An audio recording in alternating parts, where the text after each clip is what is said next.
Buona giornata e ben ritrovati con l'informazione di prealpina.it. Per cominciare, il tema sanitario, che da ormai quasi 10 mesi monopolizza purtroppo le nostre esistenze. Mentre le nostre città, come quelle di tutta Italia, sono tornate in zona rossa e lo saranno fino a mercoledì 6, con l'esclusione di lunedì 4 arancione, i dati di ieri a livello nazionale e regionale hanno confermato una preoccupante stabilità del contagio da Covid-19.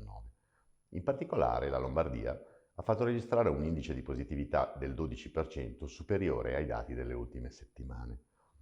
Il calo dei pazienti ricoverati negli ospedali prosegue, ma la diffusione del virus sembra tutt'altro che ferma. Da segnalare poi, in una provincia di Varese che ieri ha registrato 157 nuovi positivi, dopo il dato altissimo di 650 del 31 dicembre, la presenza di un nuovo caso di variante inglese segnalata a Bustarsizio, il quarto nella provincia, tutti di persone reduci da viaggi in Gran Bretagna. L'attenzione è altissima per monitorare le condizioni dei pazienti e studiare il comportamento di questo nuovo ceppo del virus. E intanto proseguono le somministrazioni delle prime dosi di vaccino nei nostri ospedali, tutte dedicate nelle prime settimane di campagna vaccinale al personale sanitario.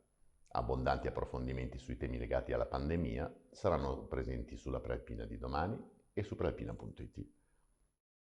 Passando alla cronaca, si segnala la costante preoccupazione con cui medici, personale infermieristico e altri pazienti vivono all'interno del pronto soccorso dell'ospedale Sant'Antonio Abate di Gallarate, dove nei giorni scorsi si è verificato l'ennesimo episodio di violenza che ha coinvolto i senza tetto che frequentano la struttura per trovare riparo nelle fredde notti invernali. Cancelletti tra i varchi sotterranei, sbarre, controlli serali delle forze dell'ordine, eppure il pronto soccorso resta uno dei luoghi dove i clochard si riparano più di frequente.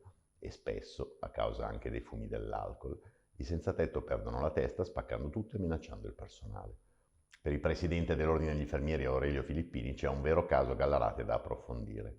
I numeri dicono che ci sono più interventi rispetto a Varese e a Busto Arsizio che pure registrano maggiori accessi a pronto soccorso.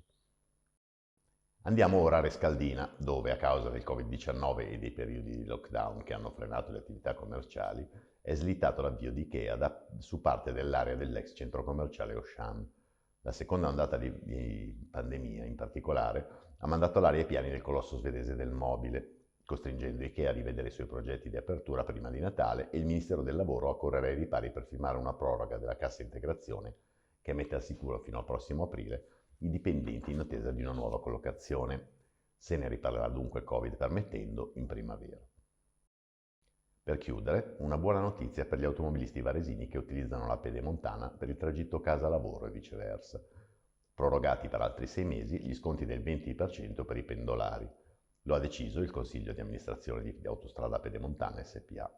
Si tratta di un grande sforzo, ha detto il presidente Roberto Castelli, considerando la pesante flessione dei volumi di traffico causata dalla pandemia e il blocco delle tariffe autostradali decise dal governo.